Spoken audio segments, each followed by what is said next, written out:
Hey, what's up guys? I'm KBHD here, and this is your first look at the brand new Samsung Galaxy S20 and Galaxy S20 Plus. Now there's a whole new lineup of Samsung phones out right now. They're going all out for 2020 clearly, so we have the Galaxy S20, the Galaxy S20 Plus, and a new Galaxy S20 Ultra.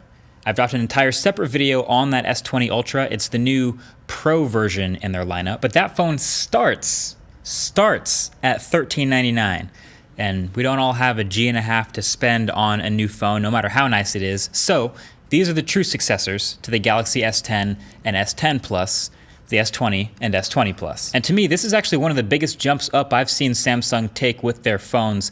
Literally everything you can think of is upgraded, and they've taken the biggest jumps in the most important areas of the phone. So the screen, the battery, and the cameras. So let's start with the screen. These are now 6.2 inch and 6.7 inch displays respectively, and they are 120 hertz Quad HD OLED displays. So super high resolution, HDR plus, and super responsive high refresh rate screens.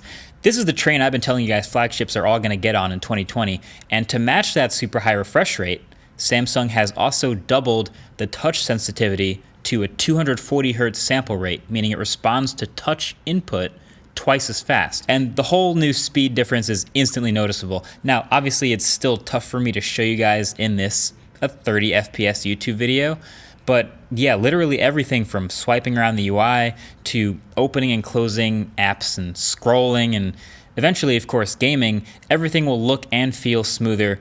And I think Samsung has also tweaked some of these animations in One UI to be a bit shorter and snappier too. So you can easily tell it feels way smoother than 60 hertz, and I can actually tell the difference versus 90 as well, which I've gotten used to. Hey, Editor Marquez here real quick with a little message, a little asterisk. So Galaxy S20s at 120 hertz are actually going to be limited to 1080p, not full resolution 1440p. So this is something I just found out later after the briefing. I didn't even really notice while using it, but if you get the phone out the box, it will be at 1440p and at 60 hertz. And when you go into the settings to change it to move it up to 120 hertz, it'll lock you at 1080p, probably to save battery life and power and things like that. Small asterisk on what we've learned about the phone, but figured I'd let you know. Back to the video. So I'm super happy about the screen. And on top of all that, there's now the center hole punch you can see, which I actually prefer because unlike the corners, there's usually nothing being blocked in the middle. And it's now actually flatter, which is so unlike Samsung because they've always been the ones to push the curved glass melting over the sides. But hey, new decade, new Samsung. Now this display doesn't melt over the edge nearly as much, or kind of at all. It's much more flat, and in my opinion, much more usable. And they still have the ultrasonic fingerprint reader, of course, underneath the display. Now, let's talk about battery for a second. They have increased the battery sizes on all these phones by a healthy amount too. So it's a 4,000 milliamp hour battery on the smaller S20 and a 4,500 milliamp hour battery on the S20 Plus. So they're not trying to make these phones super razor thin, which is great.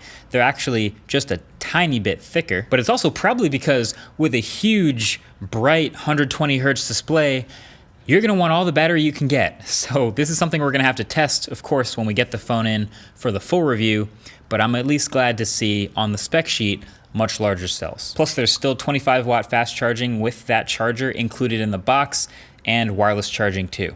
And while we're at it, let's hit the specs. Boom, there you go. High-end CPU, an insane 12 gigabytes of RAM on all of them, expandable storage, IP68 certified. I mean, these phones are complete on the spec sheet. Not quite as wild as the S20 Ultra, but still no big shortcomings as you'd expect from a Samsung flagship.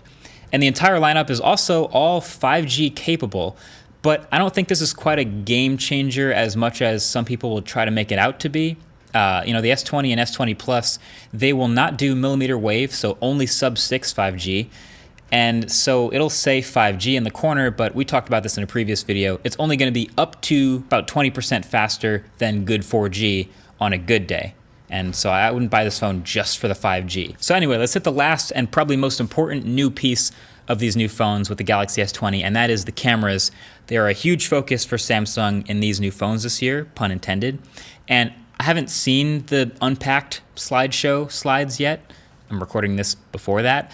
but I'd be willing to bet that probably half of them, at least half, are about cameras. So you're looking at a new triple camera setup for the S20, and the S20 Plus has room for an extra depth sensor, but otherwise they're the same things here, with a new 12 megapixel main sensor at f1.8. Then there's a 3x 64 megapixel telephoto camera at f2 and a 12 megapixel ultra wide at f2.2. And they are all physically larger sensors than last year, which is great for pretty much everything: light sensitivity, low light performance, and anything else basically to do with photography. And there's some serious zoom capabilities, not just optical zoom, but with software giving you a 10x multiplier. That's gonna give you a comfortable 30x hybrid zoom. And I know this isn't a video about the Ultra, but that phone has a 10x zoom, which means the hybrid zoom with software will go up to 100x, which is ridiculous. But they'll call all of this space zoom.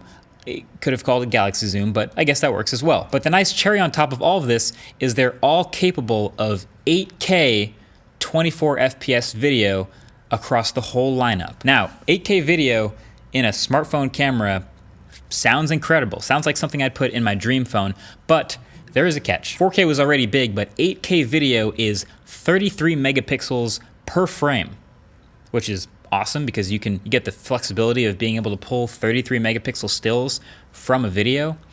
But to get that, you have to have a window of a sensor big enough to shoot 8K video, which means you need at least a 33 megapixel sensor. But the main camera on these phones, like I mentioned, is that 12 megapixel sensor. It's the 3x telephoto that's 64 megapixels. So when you go into the settings and turn the video resolution to 8K like I did, that's gonna be coming from that telephoto camera, not the main camera. So it's gonna punch in a bit, as you can tell, which definitely drops it a bit on the convenience side. Also, 8K doesn't support tracking autofocus or video effects, some things to note as it says here in the settings. So they do technically shoot 8K, yes, but it's not from the main sensor, it's punched in. There's just a little bit extra to think about when maxing out video on these phones. So it's not like the dream world where we can stream 8K over 5G to YouTube without even thinking about it. Just not quite there yet. Either way though, as you can tell, with the entire rest of this phone, not a whole lot to dislike. Even a lot of the little stuff they changed, I'm liking too. They changed the button situation, so now the buttons have moved back over to the right-hand side, and the dedicated Bixby button is gone. They're also pretty lightweight phones as well. Despite their size and the bigger batteries, I was impressed with how good they feel in the hand and how light they are compared to some other big phones. And Samsung's One UI 2.0 has some neat improvements as well. Now, I'd be lying if I said I loved it. It's still far from my favorite flavor of Android, but there's still things like building a zoom preview into the camera app now. So when you're zoomed in super far, you still get that preview in the top left of what the hell you're zooming into, which is super useful. And there's other stuff like Spotify now integrated into Bixby routines, and HD Google Duo video chat built natively into the dialer, and some other stuff like the subtle new animations. And there's also a new single take mode in the camera. It's like the opposite of pro mode. Basically, instead of you doing all the hard work of taking several photos and videos, you just hit the shutter button once and point it at some action, and it'll decide for you when to take photos and videos based on, when eyes are open and faces are smiling and stuff.